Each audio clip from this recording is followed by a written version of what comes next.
Hello Korbanth saber fans. I am going to show you where the loose parts will go in the new Starkiller Rogue Apprentice V3. Now, this is our third rendition of the Starkiller saber, and there's not much difference really between version 1, 2, and 3.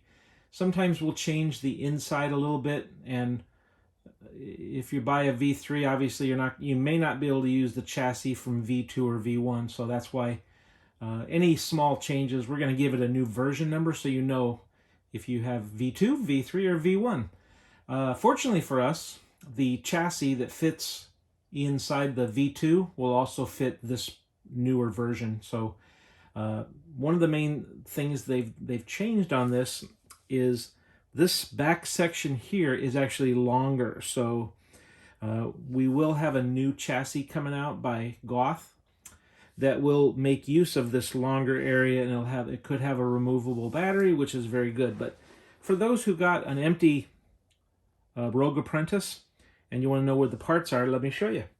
So you have this piece right here, which it goes here. Now the reason why we don't glue it down is because if you glue it down, it makes it hard to install it later. So because you need to get access to these screws here. So we send it loose. You can put a dab of hot glue right there if you just want to hold it down so it doesn't move. Or we don't attach it until you're ready to install it. And if you're never going to install it, then you just glue it on. Of course, these are the buttons. And of course, you would wire to them and they would go inside here. You have a crystal, which can be glued into right here. You can also get many different kinds of crystals. You can get your own if you want to get a different one. This piece right here will end up going into this little hole.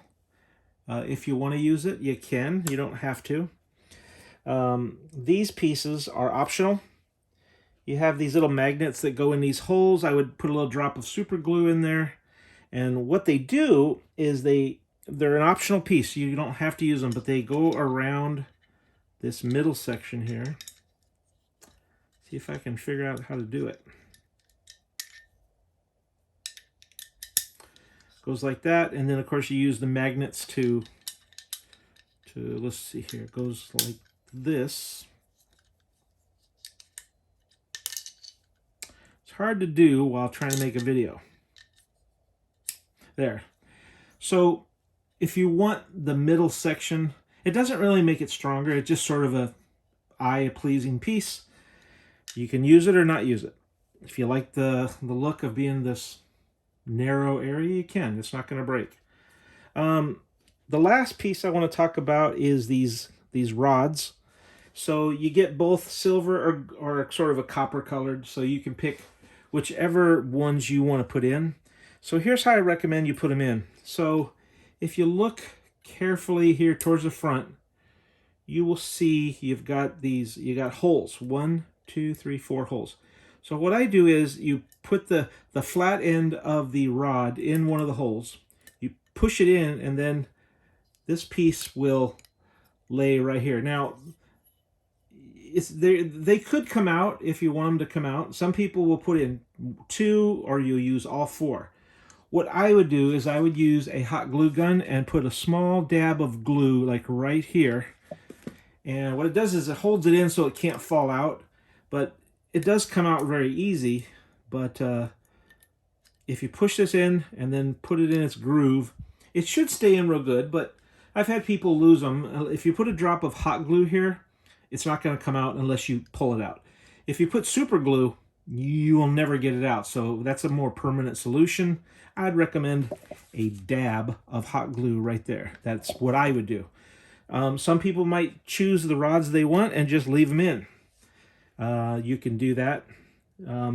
This right here is a non-working red button. It's more decorative. One thing to know is there's 2 set screws in the bunny ears. One of them is longer, so it ends up being your blade retention screw. So when you use your Allen key to turn one of these, it'll go down further and actually act as your blade retention screw. This button right here It looks like it would be a blade retention screw. It's not. It's just decorative. It doesn't do anything. It's just for looks. And of course, you can open this up. Turn. It doesn't do anything other than just, again, a decorative piece. So if you open this up in the back, there's not much there. It's a hollow tube. This little piece there. When we do make a chassis by Goth, this chassis will take up this whole area, and there's your vented area.